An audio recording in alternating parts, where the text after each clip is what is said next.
Hello, everyone, and welcome back to another episode of 1990's Represent. We're in our second cycle of 1990. We're doing a movie this episode. In this episode, we're talking about Days of Thunder. It's an awesome movie. I had a lot of fun watching this back in the day. Never saw it in the theaters. I think I saw it once. I think we rented it like in the summer of like 1991. And I think I saw it on HBO like once or something like that. And then most recently, I think it's streaming on Paramount Plus, so that's where I watched it. It's a lot of fun. I got some notes here about it. We're gonna discuss it and then just get into like the basic plot and stuff like that. We just find the notes here about it. There we go. So, Days of Thunder, first released June 27th, 1990. A lot of people describe this as basically Top Gun with cars, and it's very much a very apt description. I think the same production team, same director, both of those movies star Tom Cruise as well. And let me just make sure I have everything set up here for it. All right, cool, we're good to go there. But yeah, a lot of this kind of plot elements and things like that from Top Gun are present here. Top Gun is a much better movie, I think, overall. But Days of Thunder is still an entertaining movie. It's not super long. It's like a little less than 2 hours. I want to say it's like an hour, 47 minutes or something like that when I watched it on Paramount recently. It had a $60 million budget. It ended up grossing $157 million. It has an amazing cast. Like, I kind of forgot how stacked the cast is in this movie. Like, I want to say I haven't seen this movie since like the early to mid 90s.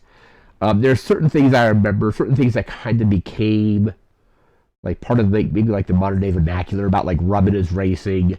I definitely remember the like thing with like change my tires and when he crashes into Carrie Ellis's car.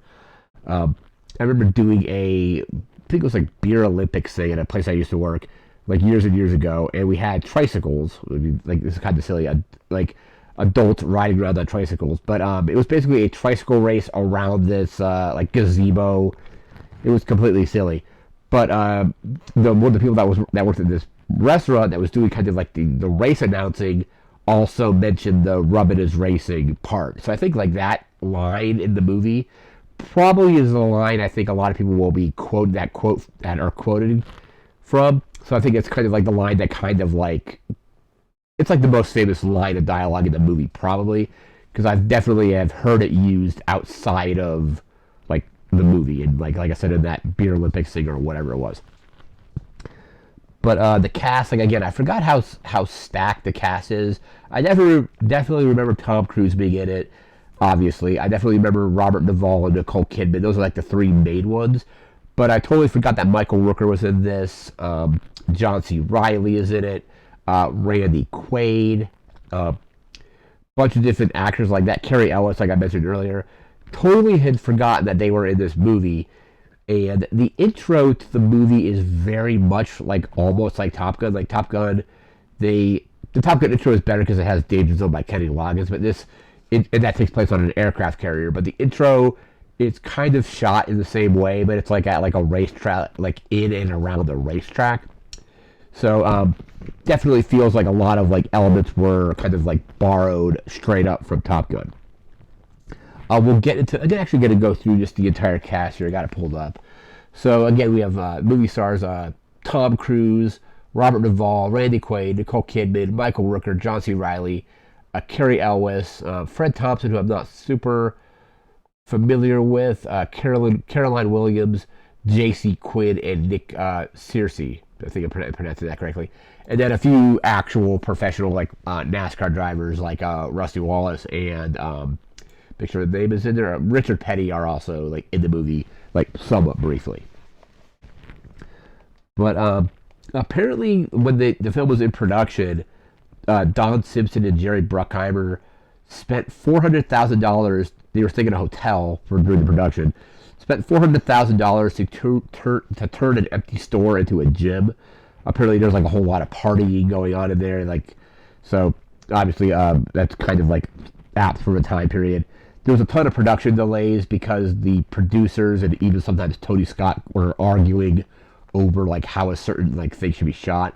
Apparently, a lot of the crew were just kind of sitting around, like doing nothing. And I think in the research I did, said a lot of them earned enough, like basically overtime, that they were able to just take like after they finished filming, just take a month-long vacation because they were like obviously paid to just sit around because the producers and directors were arguing over like how like to do certain shots and things like that.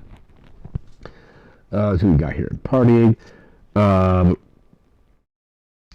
reviews to it were pretty mixed, and it definitely got a lot of comparisons to Top Gun.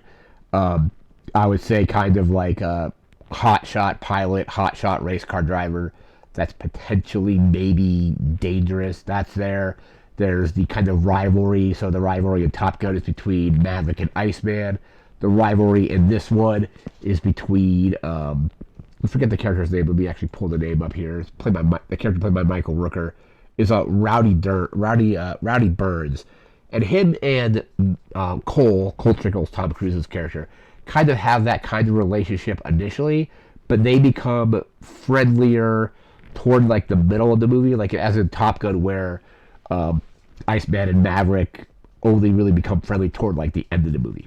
But that's a very similar kind of thing to Top Gun. You kind of have the Robert Duvall character kind of taking on like maybe like a combination of like the James Tolkien character, but also maybe a little bit of the Tom Skerritt character. So character like elements are very much like very similar to Top Gun. There's an interesting quote from Quentin Tarantino where Quentin Tarantino said it is his favorite like big budget race movie. Yeah, so he's got a quote here that I pulled up, and says this is Tarantino saying this. It says, "Yeah, you laugh, but seriously, I'm a big fan. To me, Days of Thunder is the movie Grand Prix and Le Mans should have been. Sure, it had a big budget, big stars, and a big director in Tony Scott, but it had the fun of those early AIP movies. I just don't think it works if you take the whole thing too seriously." And that's kind of the mindset you got to go into this movie as. It's just a silly race car racing movie. Like I said, I'm not even into NASCAR, but I definitely enjoy watching Days of Thunder. Like I said, it's been a long time since I've seen it, but I think I've seen it like 3 times. Out of the 3 times I've seen it, I've always had a really good time with it. So let's see, that was the Tarantino quote. There was 2 video games that kind of spun out of this. One came out in 1990 that was released on the NES, PC, and eventually the Game Boy a couple years later. And then there was a 2011 game released on the PS3 and Xbox 360. I haven't played either of those, but it's interesting that like 21 years later they did a game. Like the NES and PC one was understandable because it came out pretty much when the movie was brand new. But there's like sometimes these movie games come out like years and years after the thing is out. Now we're actually going to get into the plot of our film here. So basically, the movie opens up with I think like Rowdy winning the Winston Cup.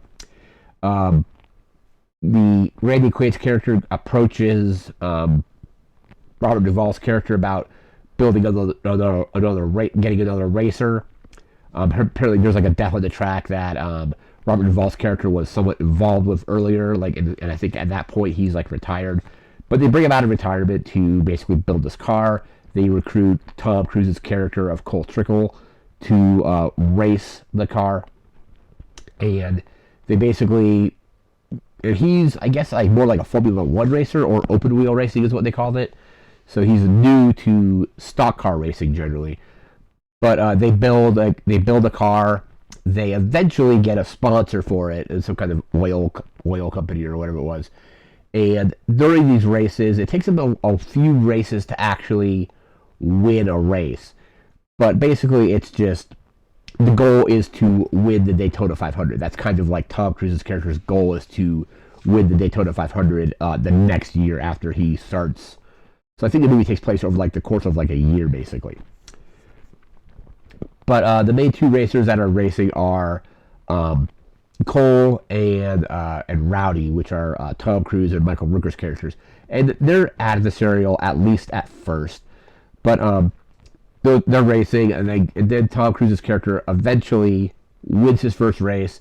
There's like a celebration, and one of the more like infamous or iconic scenes is they're celebrating, they're driving around, they get pulled over by the state patrol, and it ends up being like Robert Duvall's character had staged that and had the lady kind of come on to him. During another race, there's a crash, and I think Rowdy goes through it, but then Tom Cruise goes through it, and you can't really see what's going on because there's like a lot of smoke and like from like the crash. But both Tom Cruise's character and Michael Rooker's character both basically get concussions.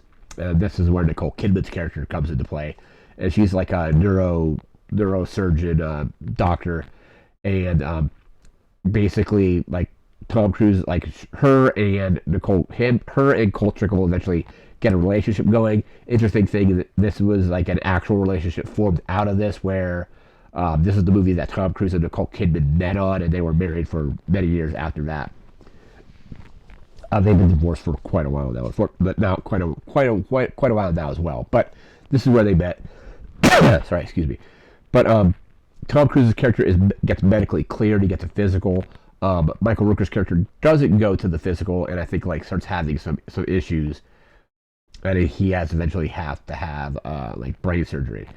Like I think like one of the presidents of like some racing company is basically saying like, you two guys are like at each other's throats. This is Tom Cruise and Michael Rooker. There's like a funny scene where they're racing through the hospital in their wheelchairs.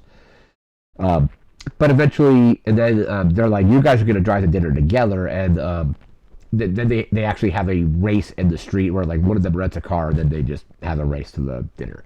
But they eventually become friends. Michael Rooker's character then basically is out for like potentially like the surgery might make it so he can never race again potentially, but he's like, hey, I need you to do me a favor. I need you to race my car in the Daytona 500. Something about like sponsorship money and stuff like that. Nicole Kidman's character eventually like leaves but comes back. But then the movie wraps up at the Daytona 500. Randy Quaid's character eventually gets another driver, so they bring in Carrie Ellis's character and basically it's weird because Randy Quaid's character that essentially has two race teams. He's got the team with Cole Trickle, and then the team of Rusty Wheeler. So he has the Hardy's car and then the motor oil car or whatever it is. So it's weird because like, and this is like the scene where like Rusty Wallace wins the. I think it's not Rusty Wallace. Rusty Wheeler wins the race, and the scene where he's like changed my tires. And the guy's like, "Hey, the race is over," and then Tom Cruise crashes into him, like purposely just crashes into Carrie Ellis's car, and then they do the Daytona 500, and of course Tom Cruise's character ends up completely winning the Daytona 500 because he's drafting. He's telling Nicole Kidman about how like if you're behind the car, you can basically be almost like up to speed with it and still have power to spare to like basically pop out and go around. So the whole thing he's like if he's coming around me, I'm gonna put him in the wall. So like that you think Tom Cruise is gonna go basically to the right, but he actually goes left and gets around him that way and wins the race. It's a fun movie. It's definitely not as good as Top Gun, but it's a really fun 90s movie. I always have like I said, I saw it back, like I think we rented it in like 1991, and then saw it on HBO like once or something like that, and then most recently just watched it on Paramount Plus. But it's a lot of fun. Like I said, not as good as Top Gun, but still definitely worth checking out. It's a good 90s movie. That's going to do it for this episode. We'll be back again in a few days with our first video game, or our first video game of our second cycle, I should say, of 1990. After that, we'll be moving back into 1991 and the rest of the decade after that. But that's going to do it for now. So remember to like, comment, share, subscribe. We'll see you next time. Thanks again for watching. Take care and have a good one. See ya.